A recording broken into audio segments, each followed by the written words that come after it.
김수민의 뉴스 밑장 죄와 벌 특집 2편.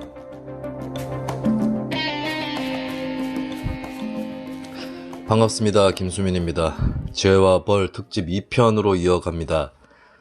2편 원래 다른 거 하려고 했는데 제가 3편까지 얼마나 빨리 녹음할 수 있을지 모르겠고 3편 있습니다. 참고로 3편 있습니다. 3편이 더 재밌습니다. 2편 안 들어도 3편 들으세요. 내가 이럴까봐 내가 2편으로 뭔가를 하려고 했는데 그거를 3편으로 미루고 2편은 여러분들이 다들 기대하시고 짐작하시고 추정하시고 상상하시고 미루어 짐작하셨던 정경심 교수 2심 재판 얘기입니다. 자, 입시 비리 문제는 모두 유죄가 났습니다. 1심이랑 똑같고 그 증거가 너무 많아요. 나 이거 또 설명해야 되냐? 제발 나 좀 화나게 만들지 마요. 댓글로 튀어나와가지고 뭐가 설명해라고. 아니 내가 지금 이걸 도대체 얼마나 설명을 해야 되는 거예요. 자, 김수민의 뉴스 밑장에 올해 신년 특집으로 올 초에 올라왔던 에피소드 있습니다. 조금 스크롤 내려서 보시면 나와요. 그거 들으세요. 궁금한 분은. 그리고 최근에 언론 플레이로 조국 쪽에서 계속 했던 그 얘기만 일단 하겠습니다. 서울대 공익인권법센터 관련해서 서울대 세미나 참석 여부, 동영상에 있는 사람 조민이다. 그리고 조민 친구들이 법정에 나왔는데 그 중에 한 명, 단국대 장모 교수 아들이 동영상 캡처에 있는 거는 99% 조민이다 얘기를 했어요. 99%는 또 뭘까? 하여튼 100%라고 치자고. 아니 나는 그 동영상에 있는 사람이 조민일 수 있다 라는 생각을 했습니다. 예전부터 2019년에 조국 사태 초창기에 제가 녹음했었던 에피소드에도 그 얘기가 들어가 있을 거예요. 인권법센터 세미나라고 그쪽에서 주장하는 그 세미나 동영상 캡처본을 봤을 때 저 사람 조민일 가능성이 있다고 저는 봤어요. 근데 국과수에서는 누군지 알 수 없다라고 했었죠. 저는 그럴 수 있다고 보는데 그거는 하나도 중요한 쟁점이 아니었던 거죠. 왜냐하면 그 세미나에 참석했다고 인권법센터에서 인턴을 했다는 증거는 안 되는 거거든요. 그 인턴 기간이 있는데 그 기간의 마지막 날입니다. 그 세미나는. 근데 그 세미나 이전에 무슨 모임을 갖고 세미나 준비를 하고 했느냐 했을 때 그 누구도 조민 쪽을 제외한 그 누구도 하지 않았다라고 다들 증언했어요. 장모 교수 아들도 마찬가지고. 그리고 인턴을 했니 안 했니 이걸 떠나서 그것도 하나의 당연히 증거지만 조국 교수 연구실에서 왜 발견되냐고 그 인턴 증명서가. 근데 그게 뭐 한인섭이 출타 중이라서 조국이 권한을 인계받아가지고 작성한 거다. 조국이 왜 작성하냐고. 센터의 실무자가 작성을 하지.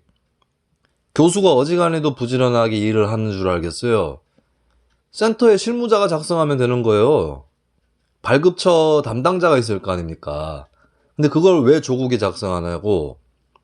공익인권법센터 전용 레터지가 있습니다. 용지가. 그럼 그 용지에 인쇄가 돼야 될 거 아닙니까. 근데 그 인권법센터 조민 것은 조국 교수실에 있는 용지로 인쇄가 됐어요.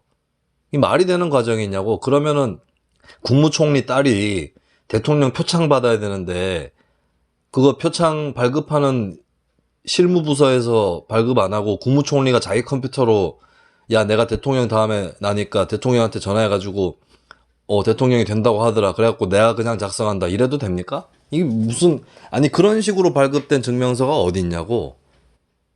자, 그리고 자 나는 뭐 공익인권법센터 그거 조국이 했다고 치자. 그 실제로 했다고 칩시다. 그리고 그 발급 증명 과정에 아무 문제도 없다고 치자고. 그거 말고도 너무 많잖아요, 건수가. 근데 세미나 한번 동영상 그걸 가지고 엎어치게 하려고 했단 말이야? 이건 마치 그 옷깃에 묻은 먼지 하나 잡고 엎어치기 한 판 하려고 했던 거 아니에요. 말도 안 되는 수작질 부리고 있어. 1심에서는 동영상에 나온 것도 조민 아니고 아예 다 쐐기를 박아버렸는데 나는 굳이 그렇게 판결했어야 되냐 싶은 생각은 들어요. 그 판결문에도 참석 여부를 떠나서 이거는 문서 조작이다, 허위 공문서 작성이다 라는 게 나왔긴 했죠. 근데 뭐 일일이 다 그렇게 반박할 필요 있었을까라는 생각도 좀 듭니다. 왜냐하면 어차피 너무 많은데 올킬 안 되거든. 정경심 컴퓨터에서 나온 거하고 조국 컴퓨터에서 나온 거하고 너무 많아. 이거 내가 다 일일이 설명하리? 이제 안 한다. 여기서는. 정경심 범죄 총정리편 거기에 들어가서 들으세요. 그러면 이제 이번에 새로 무죄가 난 부분이 있는데 어떤 부분이냐? 사모펀드 전부 무죄냐? 아닙니다. 사모펀드 전부 무죄 아니고요. 1심, 2심에서 다 유죄로 판결난 것들이 있습니다. 그게 뭐냐면 일단은 정경심이 차명 계좌를 썼죠. 금융실명 거래 및 비밀 보장에 관한 법률 위반입니다. 차명 계좌 쓴 거 이게 빼박이에요. 이건 뭐 사실관계 자체로 법리 해석 따로 필요 없는 겁니다. 그걸 딱 유죄를 1심하고 2심에서 다 받은 거고요. 그리고 그 코링크피 관련해서 막 수사 들어가고 하고 그 의혹 제기되고 할 때에 정경심 쪽이 자기 동생에 관련한 자료들을 인멸해달라라고 코링크피 쪽이 얘기를 합니다. 그래서 인멸됐죠. 이거는 증거인멸 교사에 해당하는 것입니다. 그렇기 때문에 이 부분은 그대로 유죄가 나왔고, 무죄가 나온 게 뭐냐면 새로 요번에 2심에 무죄가 나온 것도 일부예요. 다가 아닙니다. 자, 정경심이 WFM 주식을 사들여가지고 은닉했다. 미공개 중요 정보 이용 및 범죄 수익 은닉이죠. 이것이 1심에서도 가장 형량이 큰, 가장 중죄입니다. 정경심 1심에 따르면은 1심에서 인정했던 미실현 이익, 그 규모에 따라서 또 죄의 수준이 달라질 수 있는데, 그걸 따지면은 이 죄만 해도 징역 2년 6개월에서 최대 6년이에요. 요것만 하나만 따져도. 그러니까 여기에 범죄 수익 은닉이 같이 들어가 있다 보니까 요걸로 다 계산이 되는데, 미공개 중요 정보 이용 및 범죄 수익 은닉 요것만 해도 정경심이 2년 6개월에서 6년 사이 양형이 나오는 그런 거였단 거죠. 근데 요번에 상당 부분이 요 증권 중에서, 실물 주권 중에서 무죄가 났습니다. 그러니까 지난번에 유죄가 났던 것 중에 무죄가 난 게 WFM 실물 주권 10만 주가 있어요. 그러니까 이 혐의는 미공개 중요 정보를 취득을 해가지고, 이렇게 되니까 주식이 오른다. 그래서 사들인 겁니다.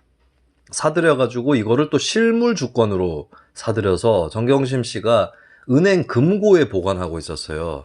그러다가 수사가 들어가니까 금고에서 뺍니다. 이걸 빼가지고 그 동생 집하고 이제 이런 쪽으로 해가지고 숨겨놓다가 걸린 거죠. 압수수색 때. 그래서 그 부분 중에서 2만 주는 1심에서 무죄가 났고, 나머지 10만 주, 그게 12만 주였거든요. 10만 주가 유죄가 났는데 이번에 또 무죄가 났습니다. 근데 그 이유는 뭐냐면 이게 정경심 쪽 주장이 받아들여진 건데, 원래 그 주식을 소유하고 있었던 우아무개 씨가 있어요. 우아무개 씨가 정경심에게 팔았다라고 했고, 1심에서는 우아무개 씨는 미공개 중요 정보 내용을 모르는 상태였다. 그래서 정보를 모르는 사람이 아는 사람한테 판 거죠. 알았으면 안 팔았을 가능성이 높은, 개연성이 높은 그런 주식을. 그래서 정경심이 미공개 중요 정보 이용을 해서 주식을 취득한 것이다. 이렇게 판결을 한 겁니다. 실물주권 10만 부 해당 분에 대해서. 근데 2심에서는 어떤 판결이 내려졌냐면, 이거를 코링크피가 사들인 거다.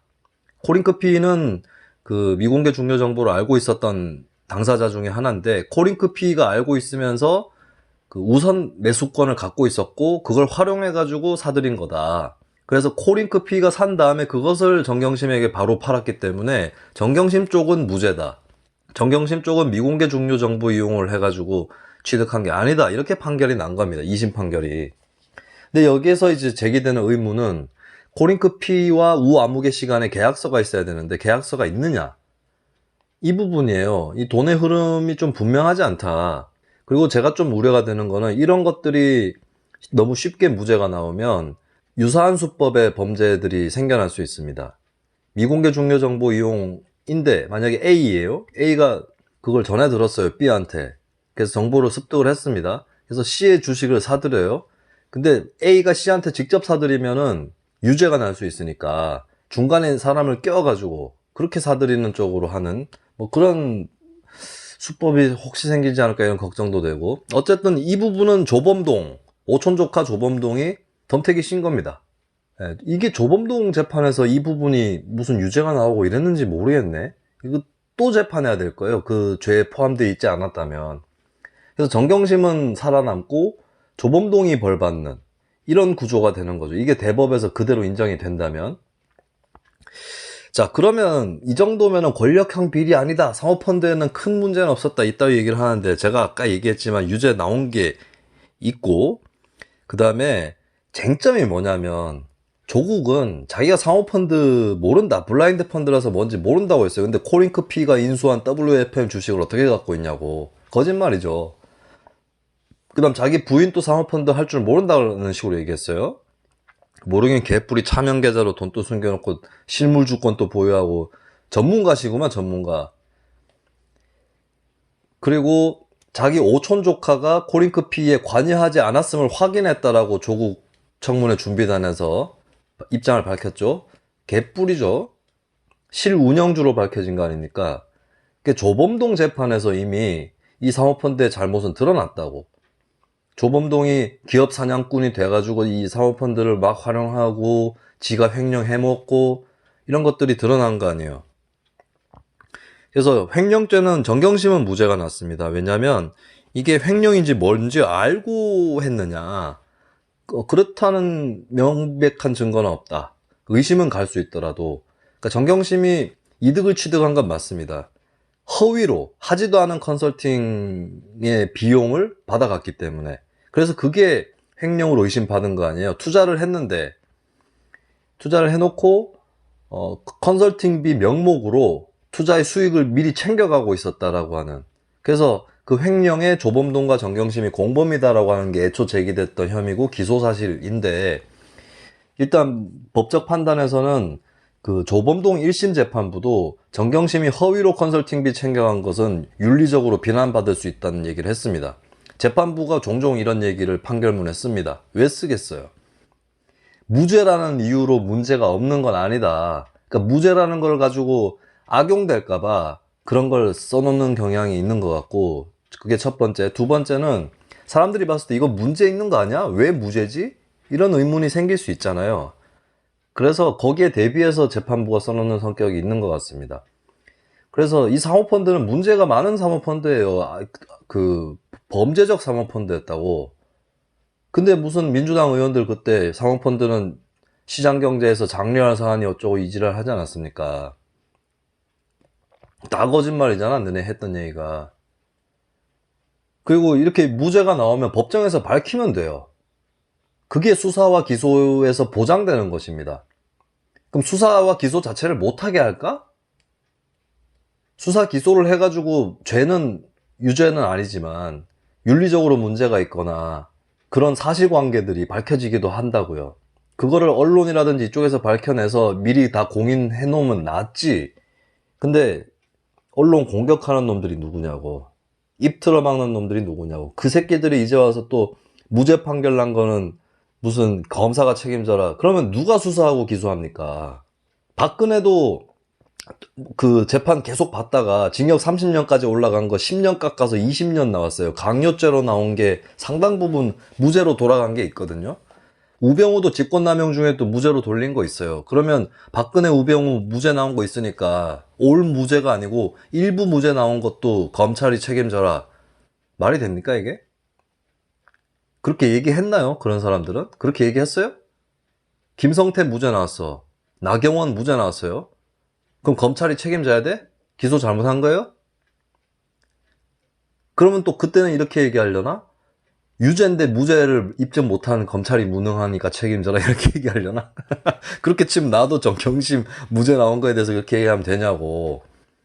아니, 그 논리로 치면 1심이랑 2심이랑 대법이랑 재판 판결이 다르면 그러면 그 누가 책임져야 되는데, 만약에 1심에서 유죄 선고했는데 나중에 무죄 나왔다. 그러면 1심 재판부가 책임져야 됩니까? 그걸 왜 책임지냐고. 기소나 이런 게 남용되고 있다라는 거는 명확하게 이게 남용이냐 아니냐 판단하기 어려운 부분이 있다고요. 그래서 그거는 시스템 자체를 정비하고 보완하고 나아가서 혁신하고 쇄신함으로써 폐해를 줄이는 구조적 노력을 하는 것이고, 그럼 검사가 기소했다고 무죄 나오고 그러면은 검사 혼나야 되고 1심 재판부 혼나야 되고 이런 거예요? 그렇게 치면 수사도 못해요. 수사를 무슨 혐의로 수사를 했어요. 근데 죄가 없어. 그래서 기소를 안 했어. 그럼 혼낼 거예요? 그런 논리로 치면 혼나야 되겠네, 그럼. 그럼 예를 들어서 수사, 기소 분리가 돼가지고, 경찰이 수사를 했는데, 검찰이 기소를 안 했어요. 그럼 경찰 수사가 무리한 게 돼가지고, 경찰이 책임져야 됩니까? 말도 안 되는 얘기를 하고 있어. 어차피 법정에서 무죄 입증할 수 있다니까. 그래서 공판 중심주의 하자고 했는데, 공판 결과 인정 떠나면서, 난 진짜 웃긴 게, 무죄 나온 건 책임져라. 검찰이 책임져라. 아니, 그럼 유죄 나온 건, 씨발. 아니, 그 인간들이 되게 취사 선택적인 게, 지네 마음에 안 들면은 판세, 판례기, 사법부 적폐 얘기를 해요. 그러면서 무죄 판결 나온 건 다 챙겨갈라 그래. 야, 하나만 해. 유죄 나온 건 인정 안 하면서 무죄 나온 건 또 무죄로 다 알받게 하려 그래요. 어? 유죄는 뭐 9회 말 투아웃에라도 역전시키면 되는 그런 것이고, 무죄는 옛날에 서든데스 축구 경기에 그 룰 있을 때 골든볼 넣어갖고 낙장 불입으로 터지는 게 무죄입니까, 그러면? 지금 제가 아까 말씀드렸던 2심에서 새로 무죄 난 부분 있죠? 그것도 대법에서 유죄로 다시 뒤집어질 수도 있습니다. 법리 적용이나 이런 부분들이 오해가 없었는지. 물론 사실관계 판단에 가까워 보이긴 하는데, 자, 그리고 이번에 유죄가 아니었는데 무죄였는데 유죄로 나온 게 있어요. 이거는 저는 대법에서 오히려 무죄 나올 수도 있다고 봅니다. 난 대깨문이 아니거든. 내가 대깨문 같은 놈이면은 정경심은 요번에 무죄 나온 것도 다 유죄 나올 거야 이렇게 해석해야 되는데, 자, 그게 뭐냐면 증거은닉 교사거든요. 그러니까 정경심이 김모 PB를 불러가지고 압수수색도 동양대 가가지고 컴퓨터 하드디스크 빼고 막 이러지 않았습니까? 거기에 대해서 판결이 나온 건데 1심에서는 증거은닉 교사가 무죄가 나왔습니다. 그러니까 이게 두 가지 학설이 부딪히는 건데, 현재 법 체계에서는 자기가 자기 증거를 인멸하거나 은닉하는 것은 무죄로 봅니다. 그거는 인간이 할 수 있는 일이다. 인간 본성이고 그것까지 처벌을 하는 건 가혹하다. 그래서 그 부분에 대해서는 무죄를 선고합니다. 사실관계로서 증거인멸이 인정된다 할지라도 법적으로는 무죄가 선고됩니다. 근데 이게 구속사유는 될 수 있어요. 증거인멸의 우려. 그래서 정경심이 구속된 거 아닙니까? 정경심 증거인멸의 우려로 구속된 거죠. 자기 스스로가 증거인멸을 했다가, 은닉했다가. 근데 이거를 증거은닉 또는 인멸로 처벌을 할 거냐 했을 때는 자기가 자기 증거인멸하는 것, 은닉하는 것은 무죄다라고 하는 게 있죠. 근데 여기서의 문제는 정경심 혼자 한 게 아니죠. 한 사람을 시켰어요. 같이 하자고 했습니다. 그래서 한쪽에서는 이거는 자기 혼자만 한 게 아니라 정경심이 교사를 한 것이다, 이렇게 얘기를 하는 것이고, 정경심 쪽에서는 그 사람이나 나나 공범이다, 그러니까 평등한 관계였지 교사를 내가 시킨 게 아니다, 이렇게 된 거예요. 이게 판례들이 좀 엇갈립니다. 예전에는 어쨌든 자기 정보를 은닉한 것이고 그 옆에 도운 사람은 도운 거니까, 근데 그 사람은 또 처벌됩니다. 그래서 이번에 김 PB가 실형은 아니고 집행유예 붙은 형을 선고를 대법에서 아마 끝까지 받았을 거예요. 그럼 정경심 뭐냐 이 얘기죠. 1심에서는 정경심을 그냥 공범이고 고로 본인 증거를 그냥 인멸한 거기 때문에 무죄다 이렇게 판결이 났는데, 2심에서는 어떻게 났느냐, 2심에서는 교사범이 맞다 라고 판결이 났습니다. 양쪽이 대등한 관계가 아니다 라고 하는 거죠. 우리 법상식으로는 유죄가 나는 게 맞다고 볼 수 있겠죠. 왜냐하면 이런 거를 처벌 안 하면 앞으로 다 누구를 대동해가지고 누구한테 얘기를 해가지고 같이 증거를 은닉하고 그래 놓고는 난 빠져나간다 이렇게 되는 거잖아요. 그런 게 우려된다면 이번 판결이 맞다라고 생각할 수 있겠죠. 하지만 글쎄 이게 좀 판단들이 엇갈릴 수 있는 부분이라 대법에서 어떤 판결을 내릴지는 좀 두고 봐야 된다. 두고 봐야 된다라는 말 참 하나마나 한 것 같은데, 두고 보지 말아야 한다라는 말보다는 정확하다면 그 말을 하는 게 맞겠죠. 그 정도 차이였고 결국 징역 4년은 다 갔습니다. 그럼 왜 징역 형량은 똑같냐 1심하고. WFM 10만 주 장외 매수 부분이 무죄 판결 났는데도 왜 똑같느냐. 일단 벌금 쫙 깎였습니다. 벌금이 뭐 5천만 원이 나왔나요? 이번에 확 줄어들었어요. 근데 징역은 그대로입니다. 왜냐하면 자, 범죄 수익 은닉에 쓰인 액수는 줄었어요. 그러면 형량도 줍니다. 근데 이런 겁니다. 1심 판결 때는 미공개 정보 이용하고 범죄 수익 은닉이 주전 선수였어요. 그리고 입시 비리는 후보 선수였습니다. 뭐냐면 죄가 여러 가지 있으면 그 죄별로 다 형량을 정해가지고 다 합산하는 방식으로 하지 않습니다. 그렇게 하면은 정경심 징역 10년 이상 살아요. 그렇게는 하지 않고 죄가 여러 개 있다 할지라도 그 중에 몇 가지 죄에 대해서만 좀 형량을 매기는 그런 성향이 있습니다. 2개, 3개 정도만 매길 수도 있어요. 근데 요번에 미공개 중요 정보 이용하고 범죄 수익 은닉이 다른 죄보다 더 경미한 것으로 떨어졌을 거거든요. 그 이익 본 부분이 많이 줄었기 때문에. 근데 그게 밀려났어. 그러면 뭐가 주전으로 올라온다? 입시 비리 죄목들이 주전으로 올라와요. 근데 입시 비리 제목들도 가볍지 않습니다.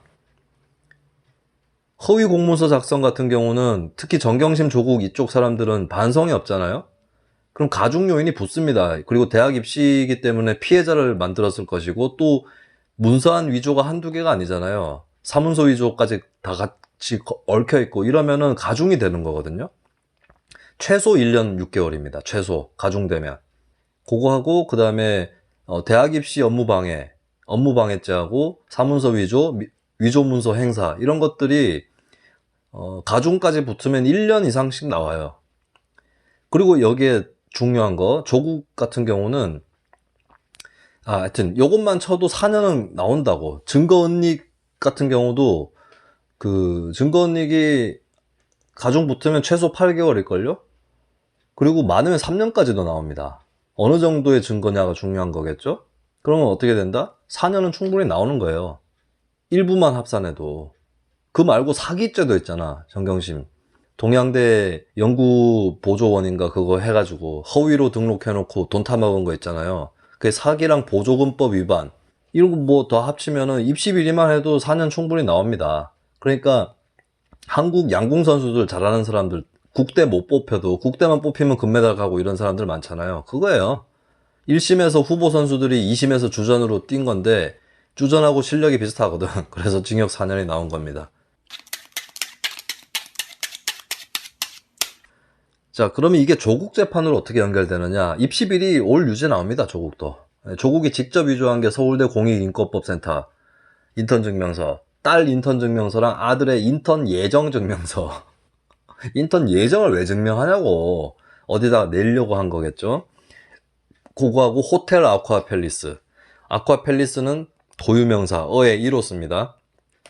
근데 그걸 아의 1호 표기된 문서가 나왔어요. 그거는 정식 발급된 것이 아니다 라고 볼 수 있고, 아쿠아팰리스 관계자들이 하는 말도 우리 호텔에 그런 인턴은 없었다 라고 하는 거였죠. 그리고 그 인턴 증명서 파일은 조국의 컴퓨터에서 나왔고 조국을 가리키는 아이디가 최종 저장자였습니다. 마찬가지로 법무법인 청맥 인턴 증명서도 그런 식으로 조국 컴퓨터에서 발굴됐고, 그리고 원래 최광욱 씨가 끊어줬던 증명서는 총 16시간짜리였는데 조국이 한 거는 368시간짜리였고, 요것도 이제 그 동양대 표창장 위조된 것처럼 그 명의 인장하고 요걸 오려 가지고 붙인 거예요.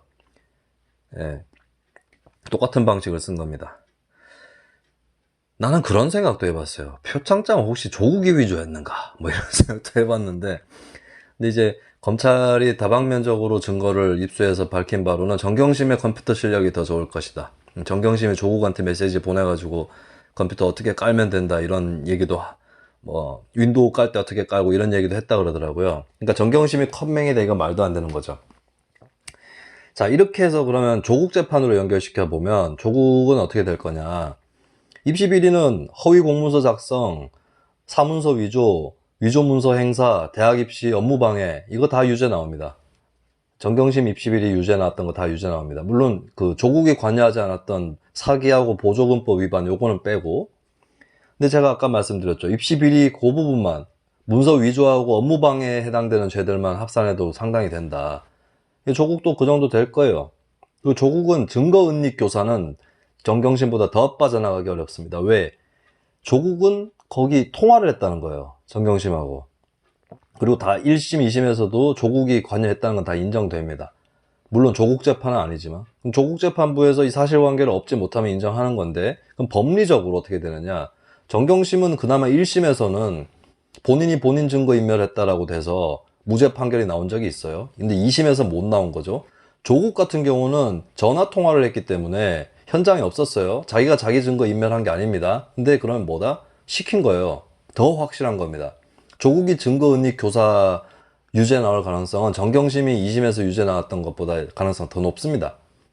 이렇게 하면 제가 봤을 때는 재판부가 많이 봐주더라도 또 조국도 반성이 없잖아요. 법정에서 충실하게 증언하는 것도 아니고 이 입시 방해 업무로 탈락한 학생을 엿먹였고, 이걸 감안했을 때는 저는 뭐 2년 이하로 나올 일은 없다. 제가 한 프로그램에서 2년 9개월이 나올 거다 예측을 했습니다. 그거 조금 짜게 예측한 거예요. 어떻게 보면 제가 판사면은 한 3년 반을 줄 겁니다. 제가 판사면은 정경심도 한 5년은 줬을 거예요. 근데 뭐 판사들이 내 같진 않으니까, 그래서 좀 그런 것들을 감안했을 때 2년 9개월인데 많이 봐주면은 좀 불안하긴 합니다. 2년 6개월, 2년 이렇게 더 떨어질 것 같기도 해요. 근데 제가 그 대법원 양형위원회에서 만든 양형 기준 권고 사항이긴 하지만 그걸 봤을 때는 이거 판사가 아무리 봐줘도 이건 반성도 없고 그렇기 때문에 못 봐준다. 2년 9개월쯤 나올 거다라고 2년 6개월과 3년 사이에서 균형을 잡고 예측을 했었는데, 법정 구속은 안 될 수도 있다고 봅니다. 법정 구속은 한 3년 때려도 법정 구속 안 시키는 경우도 있더라고요. 그리고 조국 같은 경우는 해당 범죄의 증거들이 다 입수됐기 때문에 증거인멸의 우려가 없어요.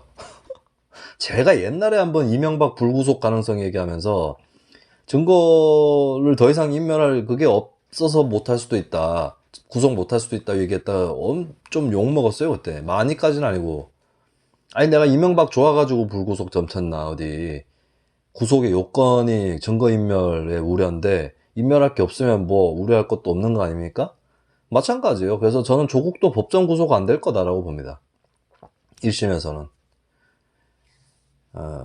근데 집행유예가 붙을 거냐 이게 문제인데 3년 이하면 집행유예 붙을 수 있잖아요.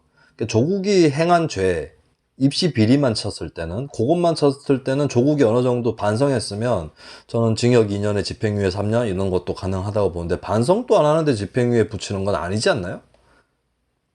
이거 차라리 징역 3년에 집행유예 얼마 이렇게 붙일 바에는 실형이 됐더라도 1년은 살게 해야 됩니다. 이거 한번 지켜보겠습니다. 집행유예는 안 돼요. 법정 구속 안 시키는 건 오케이. 나중에 시키면 되니까. 그거 더 힘들어. 왜냐면 미리 구속돼 버리면 정경심처럼 징역에서 까지는 게 있잖아요. 근데 조국이 만약에 대법까지 다 간 다음에 대법에서 구속돼 버리면은 그때부터 시작해야 된다 하면 깜깜하지. 그 조국 대법은 언제 끝날지 몰라요. 1심이 대선 전에는 1심까지는 끝날 것 같은데, 그럼 조국 다음 정권 때 그 깜빵 들어가서 그때부터 카운트다운 들어가는데 그거 더 가혹한 거 아닌가? 지금 들어가는 게 낫지 않나? 정경심 씨는 이미 얼마 까진 거 아니에요. 초창기에 구속돼가지고 6개월 있었고, 그 다음에 1심에서 법정 구속돼가지고 지금 8월이니까 한 8개월 있었네. 그러면은 벌써 1년 2개월이 까졌네. 그게 남는 거 아닙니까? 매도 먼저 맞는 게 맞다고. 재판부가 진짜 인도적으로 생각한다면 조국을 법정 구속시키는 게 나을 것 같은데 왠지 안 시킬 것 같아요. 하여튼 그렇습니다. 조국 재판 전망은 그렇고, 그럼 나머지 죄들 있잖아요. 조국 부산대 의전원 장학금, 뇌물 혐의 받고 있는 거, 저는 이거 아무래도 무죄 확률이 더 높지 않을까 그렇게 봅니다. 왜냐하면 특혜 장학금이었다는 건 확인이 돼요. 그래서 판결문에도 특혜였다는 부분이 들어갈 겁니다. 왜냐하면 그냥 무죄 때리면 잘못 없는 줄 알거든. 그래서 특혜라는 건 적시될 거라고 봅니다. 왜 특혜였느냐? 조민처럼 그렇게 장학금 받은 학생 조민밖에 없어요. 조민 공부를 못했는데 받았다고 하는 거 아니에요? 힘내라고? 그 비슷한 학생들을 아무도 못 받았습니다. 그리고 조민은 거듭해서 받았어요. 그리고 심지어 이번에 입수된 증거에 따르면 가족들끼리, 조국 가족들끼리도 야, 어디 가서 딴 데 얘기하지 마라 이런 얘기를 했다는 거예요. 그 특혜라는 거죠, 이게. 불공정한 것이고. 그리고 장학금 관련 학내 기구에서도 특정 장학금 수령자를 교수가 지명하지 말라 얘기를 했다고 합니다. 근데 그거를 교수가 무시하고 계속 한 거죠. 이거 특혜는 맞아요. 근데 뇌물죄는 대가성이라든지 직무 관련성이라든지 이런 것들이 쟁점이 되는 거 아니에요? 입증까지 가려면 산을 넘어야 돼요. 근데 그거는 좀 어렵지 않을까. 물론 조국 사건하고 비슷한 사건에서 유죄가 난 판례가 있다고는 합니다.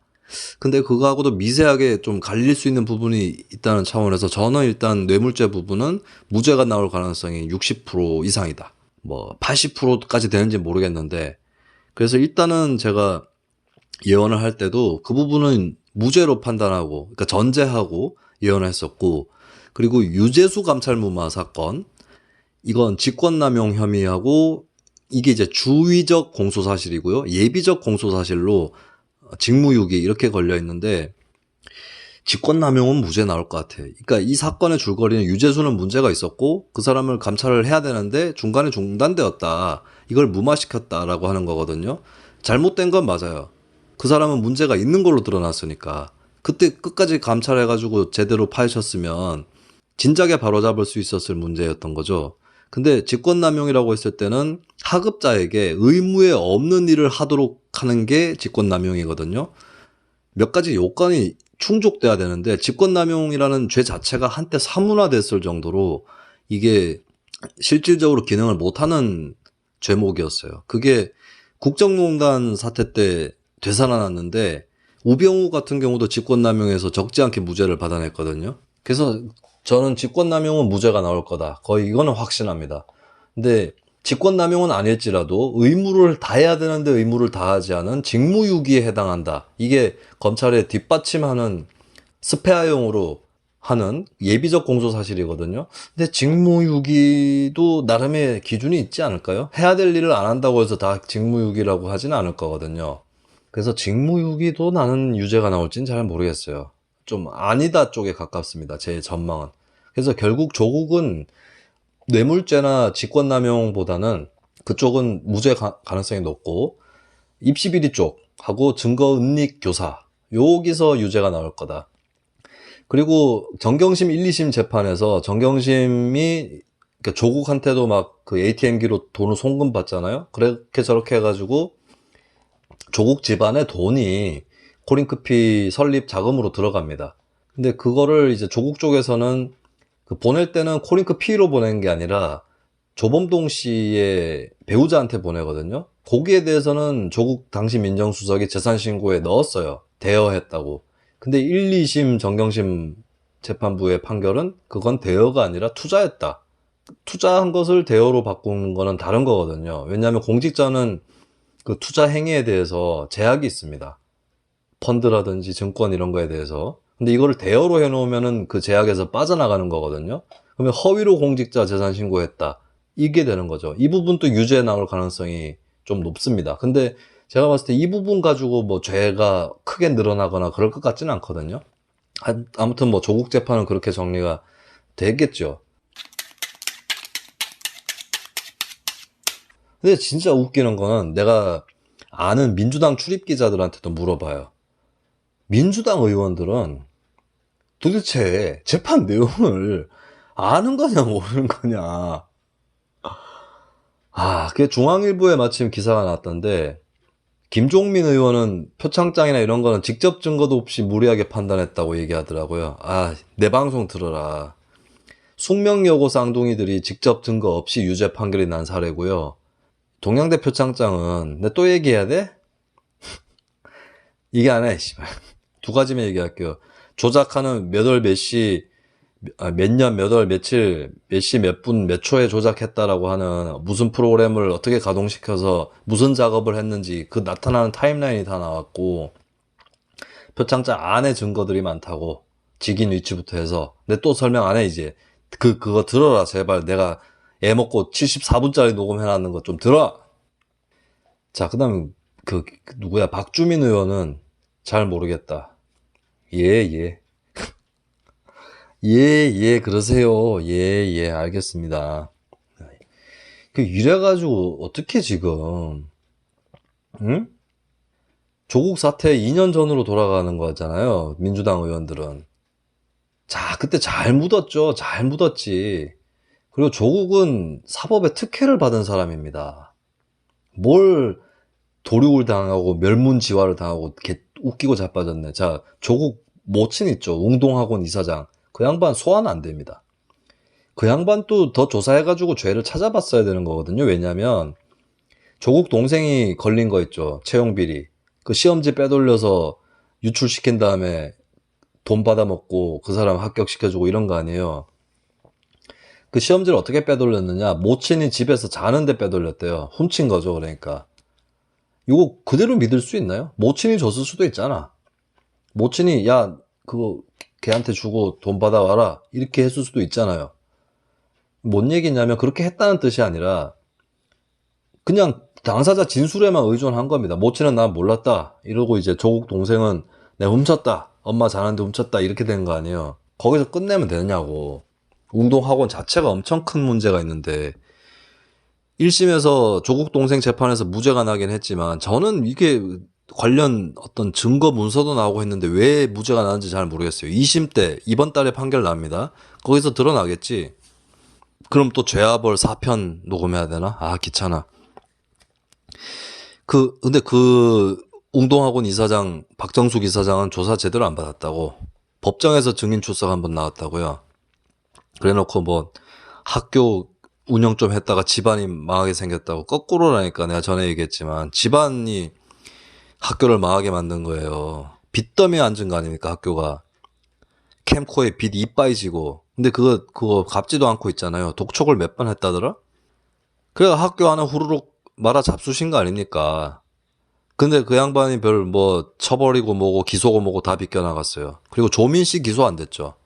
이거 기소해야 됩니다. 왜 기소 안 했는지는 좀 알겠어요. 왜냐하면 조민은 다 박탈될 거거든요. 부산대, 고려대 다 박탈돼서 고졸될 거거든요. 그래서 불쌍해서 안 했나 본데, 근데 조민이 무슨 사람들이 이상한 게 뭐 10대 가녀린 소녀처럼 얘기를 하고 있어요. 대학교 입시할 정도 되면은 거의 다 성인 아닙니까? 그리고 대학 입시는 그렇다 치자 대학원 입시 때도 그 지랄 했는데 이게 왜 공범이 아니냐고.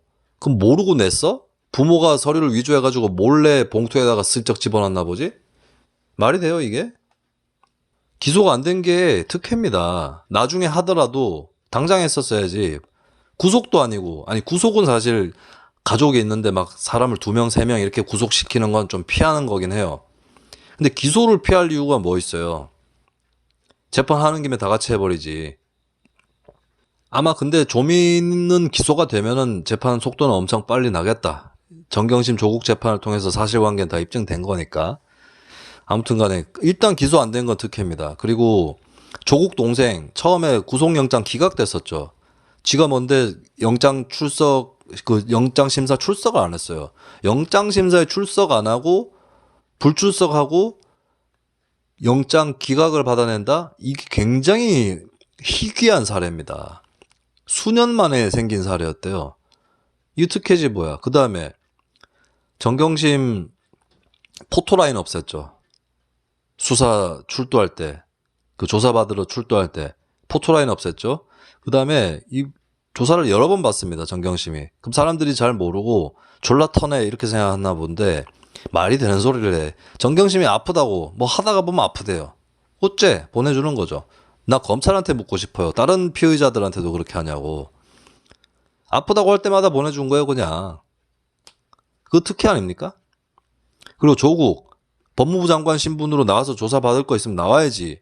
조사 안 받고 법무부 장관 그만두고 받았어요. 그 다음에 압수수색 갖고 뭐라고 그러는데 압수수색 뭐 졸라 많이 했다고. 그건 조국이랑 정경심이 여러 군데에 걸쳐가지고 나쁜 짓을 하니까 많이 한 거 아니야. 사모펀드 관련한 기관들하고 회사들 쭈루룩 하고 그 다음에 얘네들이 조작한 7대 허위 스펙 포함해가지고 그 관련한 기관들하고 관련 대학하고 쭉 한 거 아닙니까? 그러고 나서 조국 자택 압수수색 하기까지 27일이나 걸려요. 정경심이 동양대 가가지고 PC 빼돌렸을 때 일주일 안에 조국 자택 수색했었어야 됩니다. 봐준 거야, 이것도. 봐준 거야. 응? 그거 빼돌려가지고 집에다가, 집구석에다가 처박아 놓을 가능성이 제일 높은데, 집 자택 압수수색을 안 할 수가 있습니까? 근데 그것도 27일이나 걸려서 했어요. 많이 봐준 거야, 이거. 온갖 특혜로 점철된 게 조국 수사였어요. 검찰도 이제 쫄았지, 검찰 새끼들도. 빨리 안 하고. 정경심 구속 때까지, 압수수색 때부터 구속까지 2달 걸리는데 2달 걸릴 것도 아니었어요. 장관 마누라라서 2달 걸린 거야. 1달 내지 6주 안에 끝냈을 수 있는 사안입니다. 그것도 구속될 만 하니까 그때 조국이 그만둔 거 아니에요. 비겁하기는 진짜.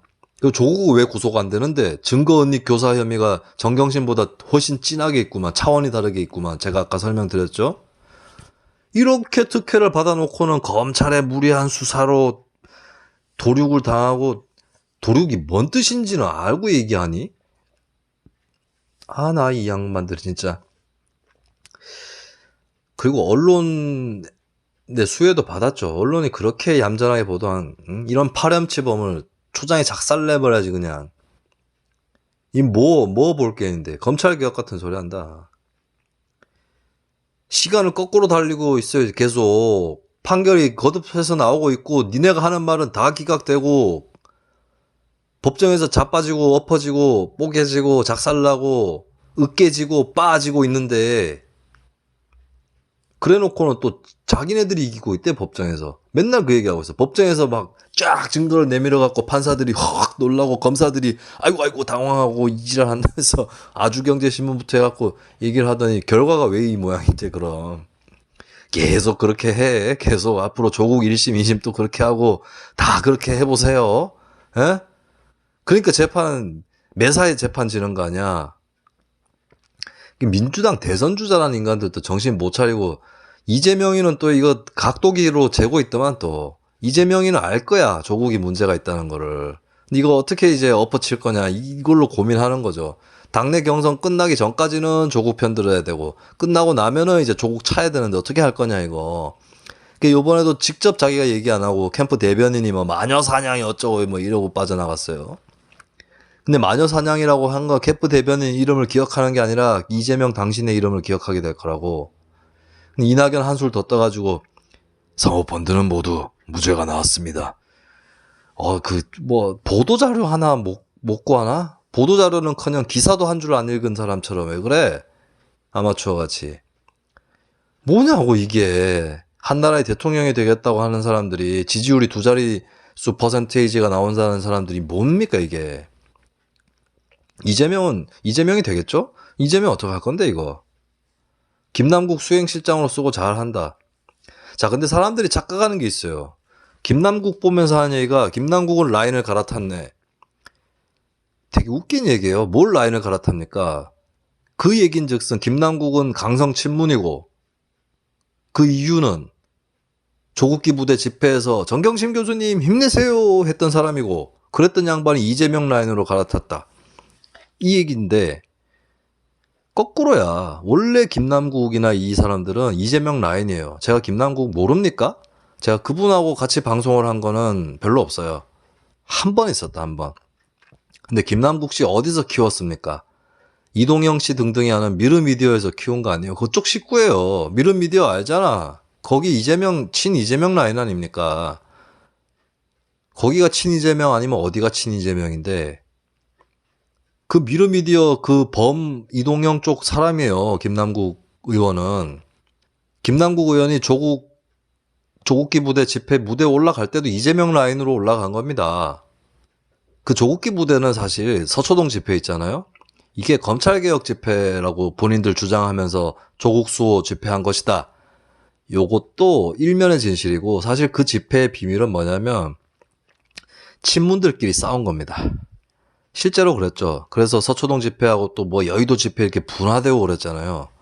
그러니까 강성 친문들, 소위 얘기하는 똥파리, 문꿀 오소리라고 얘기하는 얘네들이 있고, 그 다음에 이재명 라인들이 또 있는 거예요. 근데 이재명 라인이 더 셉니다. 진작부터 더 셌어요. 이재명 누가 띄웠는데? 김어준이 띄웠잖아.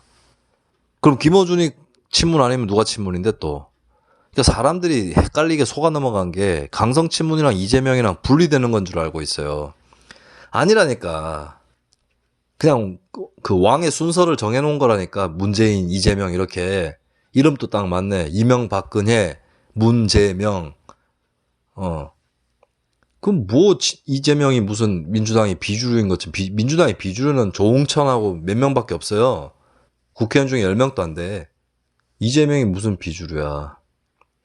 지금 뭐 이제 양정철 라인까지 다 들어가서 돕는다더만. 완전 짜고 치는 거예요. 그러니까 이재명이 경찰 수사 받고 뭐 이러면서 대법까지 가고 막 무죄 받고 이 과정에서 뭔가 정권 핵심으로부터 탄압받는 듯한 뉘앙스가 있었던 건데, 뭐 어쨌든 간에 그건 다 끝난 거고, 사실 문재인 대통령이 독자적으로 자기 패밀리들끼리 힘이 센 게 아닙니다. 그 패밀리에 이해찬 전 대표나 이 사람들 안 들어가 있는 거 알죠? 그러니까 민주당 여러 가지 세력으로 펼쳐져 있어요. 그게 그 세력들이 크게 뭉쳐가지고 친문, 주류 이런 걸 형성하는 거고, 그 내부에서 실제적인 주류는 김어준, 이해찬류예요. 그리고 그쪽이 이재명을 또 밀어요. 김남국은 원래부터 이재명 파였고, 그리고 제가 이거는 얘기할 수 있는 건데, 이재명 라인 쪽 사람들이 조국을 싫어하긴 합니다. 근데 싫어한다고 얘기 안 합니다. 왜 싫어하느냐? 이재명은 능력이 있는데 조국은 이미지 정치하는 거에 불과하다. 이게 첫 번째 있고, 두 번째는 이거는 사실 여부를 떠나서 제가 증언을 하는 겁니다. 이재명 라인의 핵심 쪽 사람들은 다 그렇다는 게 아니에요. 제가 아는 어떤 사람들이에요. 백원우 민정수석 비서관이 이재명을 조졌다라고 생각합니다. 실제로는 난 몰라요. 그 뭐 증거 없으니까 몰라 나는. 근데 그렇게 생각한다고 내가 들었어. 백원우가 비서관 할 때 수석이 조국 아닙니까? 조국이 시켰든 아니면 조국이 방관했든 간에 조국도 책임이 있다라고 생각하는 겁니다. 근데 이 사람들이 조국 사태 때 어떤 찬스를 잡았느냐? 조국은 죽었어. 대선 주자로서의 조국은 죽은 겁니다. 좋아했어요. 이재명 라인 쪽 사람들, 즐긴 사람들 많습니다. 근데 조국 편드는 집회는 참석하는 겁니다. 왜? 충성 인증, 민주당 인증.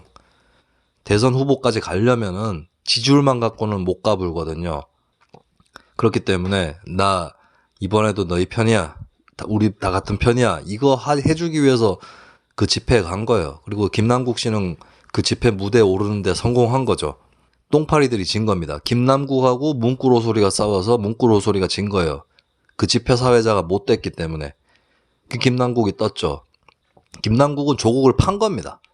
팔아가지고 누구를 사먹이느냐? 이재명이죠. 그러니까 김남국은 라인을 갈아탄 게 아니에요. 이런 걸 모르냐 왜. 나 진짜 그 SNS 타임라인 보면 짜증이 나는 게 계속 뭐 문재인 친문 쪽하고 이재명을 분리해서 보더라고. 태종하고 세종 세력이 그렇게 분리됩니까? 그럼 태종 때 이러니까 마치 그 사람들을 태종 세종에 비유하는 것 같네. 선왕하고 후왕이 있으면 세력이 다른 세력이냐고. 역성혁명이야? 물론 갈아치고 하죠. 숙청되고 이런 거 있습니다. 근데 그대로 이어지는 사람들이 많잖아 또. 그런 겁니다. 참 깝깝하게 사람 말 못 알아듣네 진짜. 아무튼 간에 그래서 근데 이재명이나 얘네들이 조국을 아예 손절하지 못한 대가로 정치적인 죄를 다 같이 치르게 됐어요. 어떡할 거냐고 이거. 나는 글쎄 민주당이 다음 대선에서 이길 확률이 조금 더 높다고 봅니다. 50.1%쯤 된다고 봐요. 근데 조국 문제 이렇게 처리해가지고 어떡하려고 그래 너네.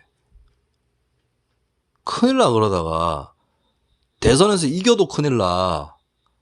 왜냐하면 조국 문제를 빨리 2019년에 처리를 했었어야 되는 거죠. 대통령이 사과하고. 대통령은 깔끔하게 사과할 수 있어요. 왜냐하면 그런 인간인 줄 몰랐다고 하면 되잖아.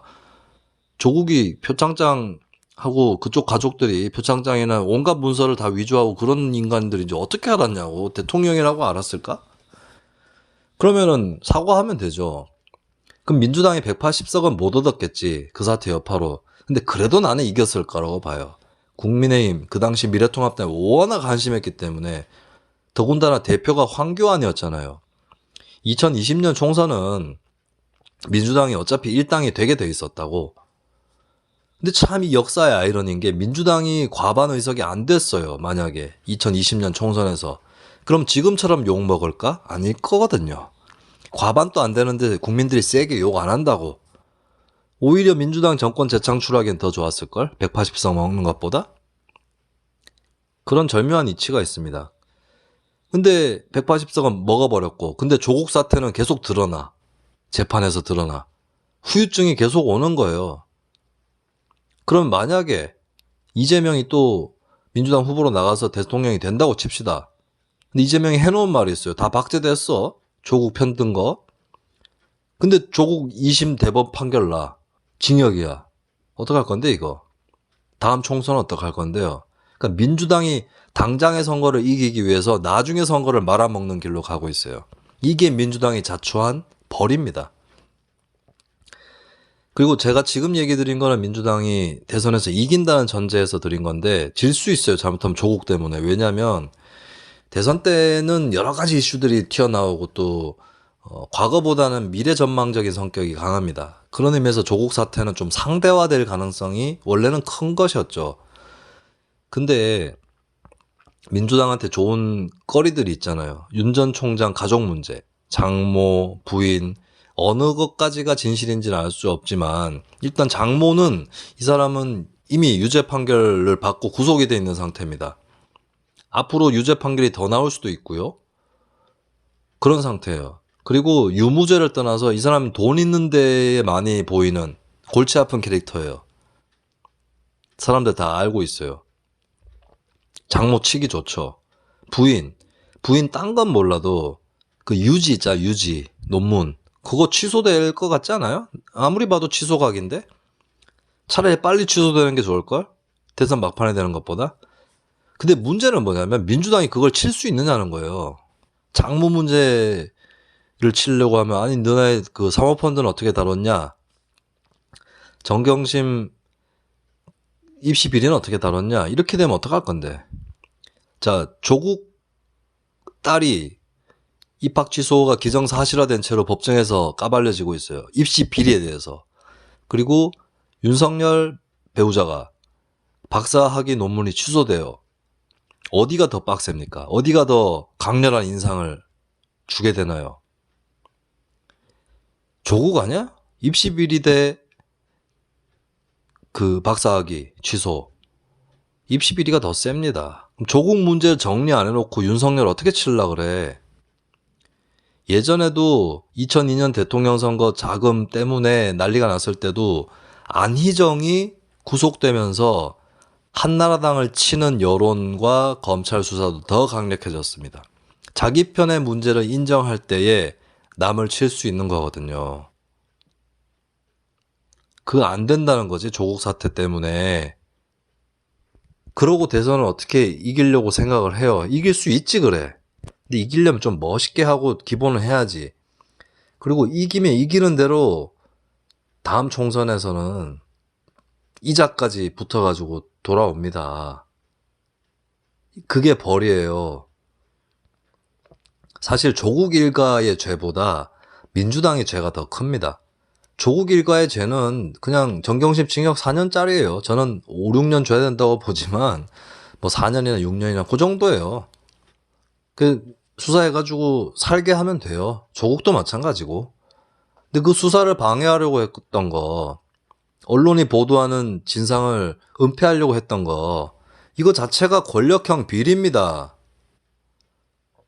서초동 집회가 권력형 비리라고요. 권력형 비리라는 건 뭐 법전에 있는 죄가 아니야. 정치적으로 판단하는 거 아닙니까? 근데 진실을 묻어버리려고 거짓말하고 시선 돌리고 헛소문 퍼뜨리고 사람 음해하고. 내가 증인이다, 내가. 제가 조국 사태 때 제가 받았던 악플 중에서 허위 사실에 해당하는 부분이 있잖아요. 이거에 대해서는 제가 언젠가 고소합니다. 수집했어요. 그 사례는. 그 중에 허위 사실에 해당하는 것부터 고소합니다. 안 넘어갈 거예요. 제가 왜 아직 고소 안 하냐면 고소 당하는 놈들 기분 나쁠 때 고소하려고. 완전 기분 나쁠 때. 예를 들어서 조국 판결 나왔을 때 이럴 때 고소하려고. 거짓말들을 치고 있어. 그러면서 그리고 이거 거짓말이라기보다는 이제 되도 안 한 장담인데 김수민은 국민의힘 간다. 국민의힘 간다. 요새도 무슨 내가 윤석열 지지한다고 어디 글이 올라온다며 야 이 새끼야 내 SNS를 뒤져봐라. 윤석열 지지하는 사람이 쓰는 글인가. 근데 그게 뭐 특별한 사실도 아니잖아. 맨날 그런 식이잖아. 자기네 공격하면 국민의힘. 아 씨발 그러니까 국민의힘이 지지율이 지난 4.7 재보선 때 많이 나오지. 지네 비판하면 국민의힘 이래가지고 진짜로 국민의힘 지지율 높아진 거 아니야. 재수없는 놈들. 얘네들은 나는 왜 국회의원이나 당 간부를 하고 있는지 모르겠어요. 우리네 평범한 사람들이 다니는 직장에 다녀도 못 다니는 놈들 같은데 이놈들이 받을 벌은 나도 이제 얘기 못 하겠다. 죽을 때까지 그냥 스스로 내린 저주 속에서 살아라. 3편에서 돌아올게.